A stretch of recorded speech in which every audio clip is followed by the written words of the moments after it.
आज हम 10th math chapter 1 का इंट्रोडक्शन पोर्शन कर रहे हैं बेटा। चैप्टर का नाम है रियल नंबर्स। उससे पहले हम कुछ और नंबर के बारे में देखते हैं। फर्स्ट देखता हूँ मैं नेचुरल नंबर। नेचुरल नंबर कौन से होते हैं बेटा? जो 1 से स्टार्ट होते हैं, 1 2 3 4 डैश डैश इनफाइनाइट तक, जहाँ तक हम इनको जानते हैं। अब सेकंड में आपको बता रहा हूँ वोल नंबर। वोल नंबर और नेचुरल नंबर में केवल डिफरेंस होता है जीरो का। 0 1 2 3 4 डैश डैश, जहाँ तक हम इनको जानते हैं एज इनफाइनाइट। अब बात करते हैं इंटीजर्स। इंटीजर्स क्या होते हैं? 0 1 2 3 4 dash dash, -1 -2 -3 dash dash dash. बेटा इसमें क्या होते हैं? पॉजिटिव नंबर भी इंक्लूड होते हैं और नेगेटिव नंबर भी इंक्लूड होते हैं। इसको बोलते हैं हम इंटीजर्स। अब बेटा रियल नंबर को देखते हैं। रियल नंबर के मैं कुछ स्टेप लिखता हूं। First step, real number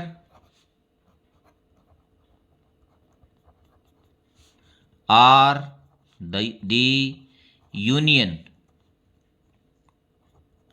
of both rational and irrational.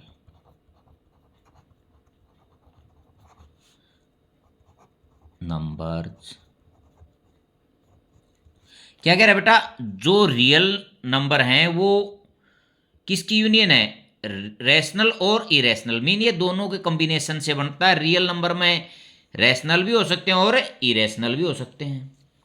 Second बात हम इसमें लिखते हैं, इसको लाइन पर रिप्रेजेंट किया जा सकता है। These numbers can be expressed on a number line।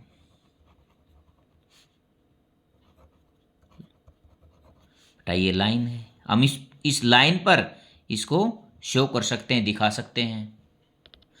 Third हम देखते हैं बेटा, दीज नंबर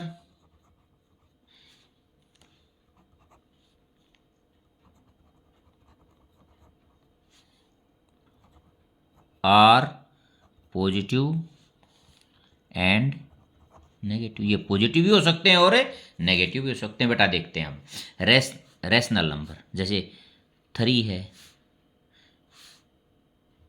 ये क्या बोलते हैं रैशनल नंबर को? ये p बाई क्यू की फॉर्म में पाया जाए और q नॉट इक्वल टू 0 हो। तो बेटा p बाई क्यू की फॉर्म में है। देख लेते हैं 3/1। जैसे अब सेकंड लेता हूं मैं 5/2। ये भी क्या है?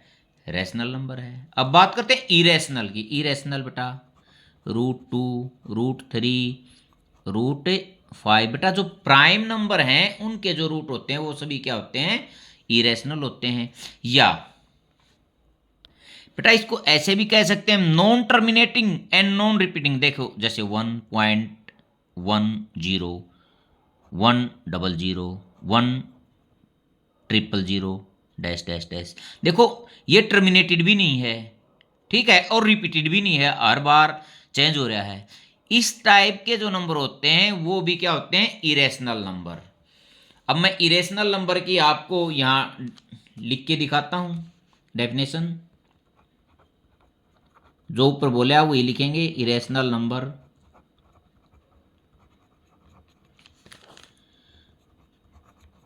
रियल नंबर, क्योंकि रैशनल या इरेशनल दोनों ही रियल हैं, विच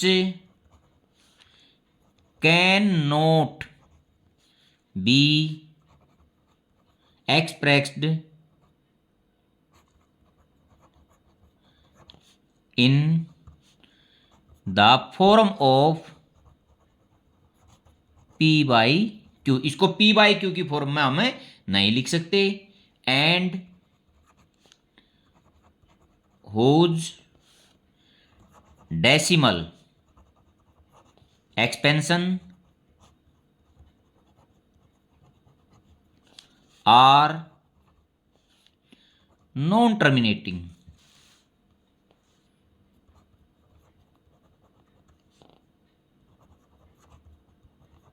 एंड नॉन रिपीटिंग।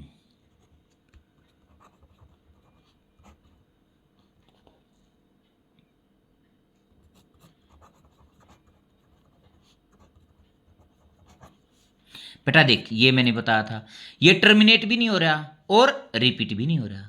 ये क्या कह रहा है, जो इरेशनल नंबर हैं ये एक तरह के रियल नंबर हैं विच कैन नॉट एक्सप्रेस्ड। इसको हम पी बाई क्यू की फॉर्म में नहीं लिख सकते। सेकंड डेसिमल के बारे में क्या कह रहा है, ये कहता है नॉन टर्मिनेटिंग होंगे और नॉन रिपीटिंग होंगे।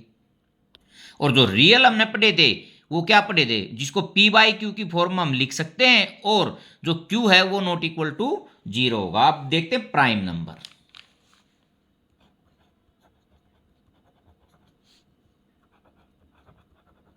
प्राइम नंबर्स, प्राइम नंबर्स कौन से होते हैं बेटा, प्राइम नंबर के टू फैक्टर होते हैं, one and itself, one and itself. This number are two factor one and itself. जैसे बेटा टू है, यदि मैं टू के फैक्टर करता हूं तो वन इंटू टू, एक तो वन हो गया एक खुद स्वयं।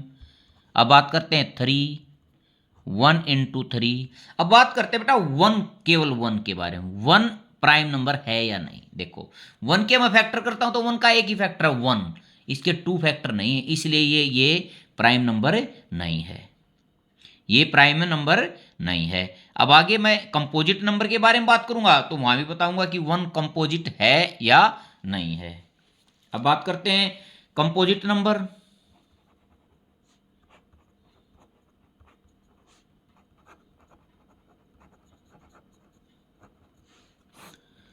ये कंपोजिट नंबर में बेटा वन और इटसेल्फ से छोड़कर और भी फैक्टर होंगे तो उसको क्या बोलेंगे हम, composite number. Natural number, numbers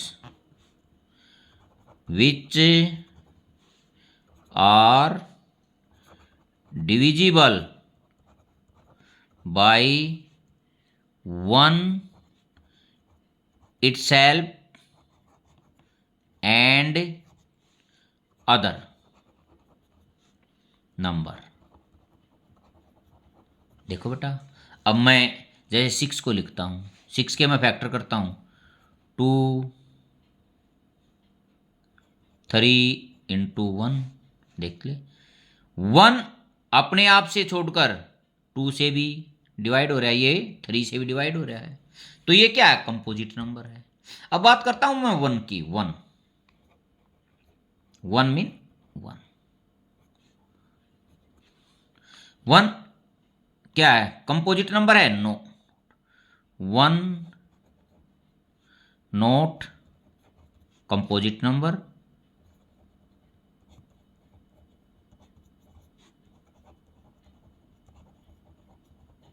and prime number. क्यों नहीं है, क्यों, देखते बेटा प्राइम नंबर तो क्या कह रहा है, प्राइम नंबर कह रहा है मेरे दो फैक्टर होंगे, एक तो वन एक मैं खुद दूंगा, तो यहां वन क्या बोलता है, वन के तो कितने फैक्टर, वन है केवल, इटसेल्फ है। कंपोजिट नंबर क्या कह रहा है, इसके तो दो से ज्यादा फैक्टर होंगे, वन इटसेल्फ एंड अदर। यहां इसके तो क्या है, ये तो खुद अकेला ही है, तो इसलिए जो वन है one not composite and prime, ये न तो कंपोजिट नंबर है और न ही प्राइम नंबर है। फर्स्ट प्राइम नंबर की यदि बात करते हैं तो वो टू से स्टार्ट होता है और टू ही एक ऐसा प्राइम नंबर है जो इवन भी है और प्राइम नंबर भी है। बेटा हम देखते हैं फंडामेंटल थ्योरम ऑफ अर्थमेटिक, इसमें क्या कह रहा है, every composite number can be factorise as a product of prime number. कोई भी कंपोजिट नंबर देगा उसको हम किस में डिवाइड करेंगे, product of prime numbers, and this factorisation is unique apart from the order in which the prime factor occur. देखते हैं इसके एग्जांपल देखता हूं मैं। एग्जाम्पल में 22 ले लेता हूँ, एक 60 ले लेता हूँ। अब इसके मैं फैक्टर करता हूँ। 11 वन जा, ये 230, 250, 3 5 और 5 1। देखो बेटा क्वेश्चन के अनुसार 2 इंटू 11 देखते हैं। 22 के जो फैक्टर हैं दोनों क्या हैं, प्राइम हैं। अब 60 के देखता हूं, 2 की पावर 2 इंटू 3 इंटू 5, ये सभी जो फैक्टर हैं ये क्या हैं, प्राइम हैं। ये कहता है फंडामेंटल थ्योरम ऑफ अर्थमेटिक। बेटा ये फंडामेंटल थ्योरम ऑफ फैक्टराइजेशन का प्रयोग हम कहाँ करेंगे, एचसीएफ और एलसीएम निकालेंगे। किसकी यूज करके, प्राइम फैक्टराइजेशन का प्रयोग करके। देखो अब मैं मेरे पास ये ऊपर वाले एग्जांपल लेता हूं। फर्स्ट नंबर मेरा है 22, इसको मैं क्या लिख सकता हूं, 2 इंटू 11। सेकेंड नंबर मेरा है 60, इसको क्या लिख सकता हूं, 2 की पावर 2 इंटू 3 इंटू 5। अब यहां मैं एलसीएम और एचसीएफ देखता हूं। पहले HCF, highest common factor of 22 और 60 का देखते बेटा। जो दोनों में देखो, इसमें 2 की पावर कितनी है, 1, यहां 2 की पावर 2, तो 2 की पावर 1 दोनों में है, तो 2 की पावर 1 क्या हो गया, और दोनों में कुछ नहीं है, तो ये क्या हो गया इसका एचसीएफ। जो दोनों में होगा वही एचसीएफ होगा। अब एलसीएम देखता हूं। एलसीएम का तरीका देखो, 2 की पावर 2 यहां भी है, 2 यहां भी है, 2 की ऊपर 1 और नीचे 2, तो जहां बड़ी होगी वो लिखेंगे, बड़ी ये होगी। बाकी सब अलग हैं तो वो उनको सभी को लिख दूंगा मैं यहां, ठीक है। इसको कैसे लिखूंगा, 4 इंटू, देखो 4 इंटू 3 12, 12 5 जा 60 इंटू 11, ये क्या हो गया 660, 660। आगे बेटा ये इसमें इंपॉर्टेंट भी है, relation between LCM and HCF. ये इसमें से क्वेश्चन पूछे जाते हैं, तो इस रिलेशन को मैं यहां लिखता हूं, first number into second number is equal to LCM into HCF. यहां क्या होगा बेटा, इसमें से 3 चीज गिवन में हो जाएंगी। फर्स्ट नंबर गिवन में देगा, एलसीएम और एचसीएफ गिवन में दे देगा, तो हम किसको निकालेंगे, सेकंड नंबर को। अब देखते हैं ऊपर वाले को लिखते हैं एग्जांपल। फर्स्ट नंबर हमारे को गिवन है 22, ठीक है। एलसीएम गिवन है 660 और एचसीएफ गिवन है 2। तो हमारे को क्या कार्ड निकालना है, सेकंड जो नंबर है वो मेरे को क्या करना है, फाइंड आउट करना है। तो इस रिलेशन का मैं इसमें क्या करूंगा, प्रयोग करूंगा। अब मेरे को सेकंड नंबर यदि मेरे को फाइंड आउट करना है, तो बाकी जो है उसको नीचे ले जाऊंगा, LCM into HCF by first number, ठीक है बेटा। अब यहां वैल्यू रख देता हूं, इंटू 2 बाई फर्स्ट नंबर 22, ठीक है। 2 1 जा 2 11 गया, 11 1 जा 11, 6 जा 66 और 0। अब देखता हूं बेटा सेकंड नंबर हमारा क्या आ गया, 60। इस तरह के क्वेश्चन बहुत ज़्यादा पेपर में पूछे जाते हैं बेटा। ये भी इसमें एक इंपॉर्टेंट पार्ट है, प्रो दैट रूट 7 के स्थान पर √3 भी हो सकता है, √5 भी हो सकता है, √11 भी हो सकता है, is irrational number.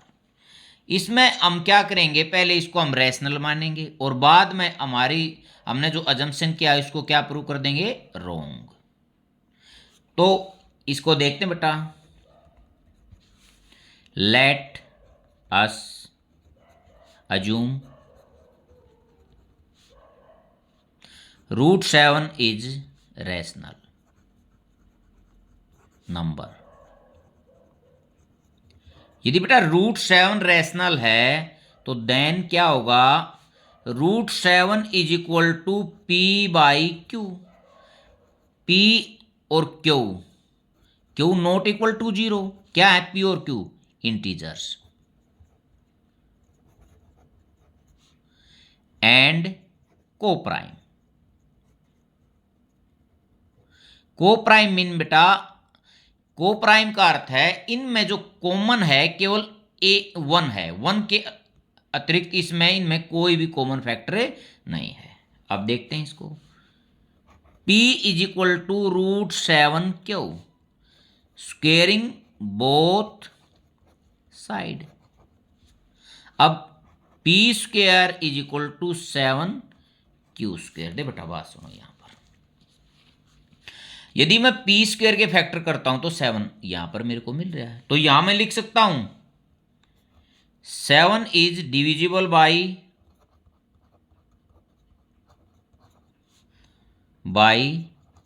P square. यदि 7 P स्क्वेयर से डिविजिबल है तो 7 is also divisible by P, तो ये P से भी डिविजिबल होगा, इसको मैं मानता हूं फर्स्ट। अब let P is equal to 7C। C क्या है बेटा, इंटीजर। C क्या है, इंटीजर, कोई भी इंटीजर है।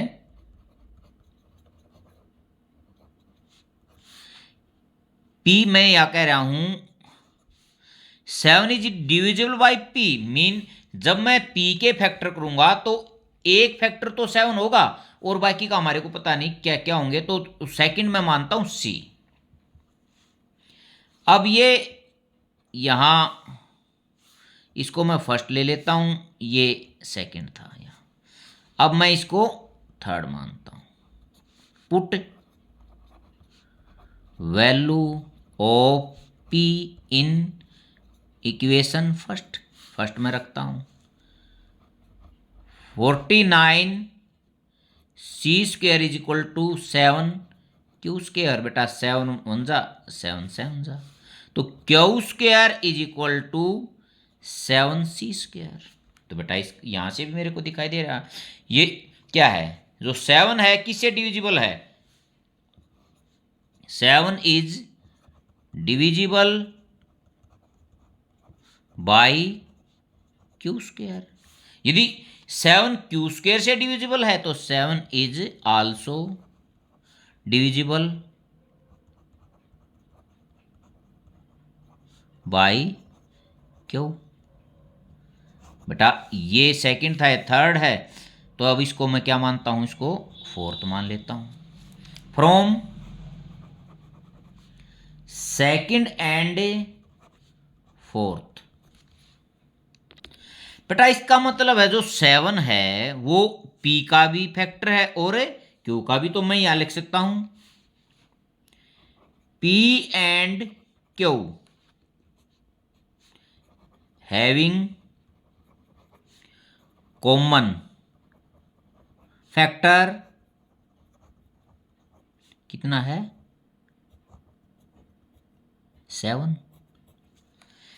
ऊपर मैंने क्या माना था, इनको क्या लिया था, कोप्राइम। कोप्राइम का मीन इनका केवल कॉमन फैक्टर कितना था, 1 था, और यहां कॉमन फैक्टर कितना आ गया, 1 के अलावा 7 भी आ गया। इसका मतलब क्या है, जो हमारी अजम्पशन है वो क्या है, गलत है। यहां मैं लिख सकता हूं P and Q are not coprime, P और Q को प्राइम नहीं है। So our assumption is wrong. हमारी जो अजम्पशन थी वो क्या है, गलत है। तो मैं लिख सकता हूं hence √7 is an irrational number.